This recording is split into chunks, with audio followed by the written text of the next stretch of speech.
Dalodu prezentajna mozzjoni bħala oppożizzjoni sabiex nemendaw l-avviż legali 150. L-avviż legali 150 jitratta il-kundizzjonijiet sabiex entità edukattiva tiġi msejħa università.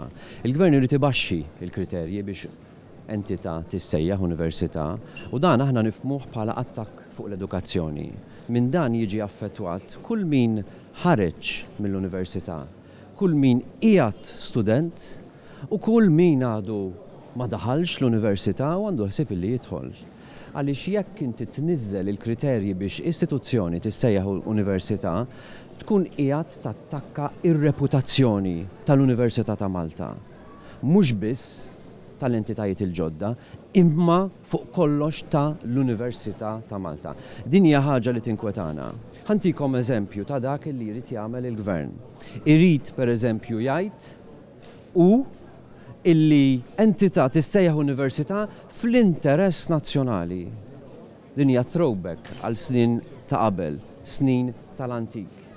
Illi l-Gvern jieħu fidejh id-dritt illi entità tissejjaħ università.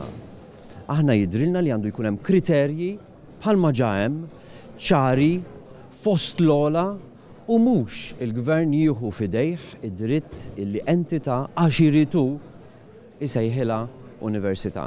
M'hemmx dubju illi din hija maquda mal-kwistjoni tal-famuż proġett tas-suppost università tas-suppost Amerikana illi il-Gvern biħsibu jagħmilha iż-żonqor. Kwistjoni illi aħna protestajna dwarha għal numru ta' raġunijiet, mhux biss ambjentali kif rajtu l-bieraħ, imma anki fuq livelli edukattivi. Għaliex nemmnu illi inti tnaqqas il-kriterji biex istituzzjoni tissejjaħ università b'dan il-mod biex taġevola lil xi ħadd m'għandux ikun aċċettabbli. U għalhekk preżentajna din il-mozzjoni.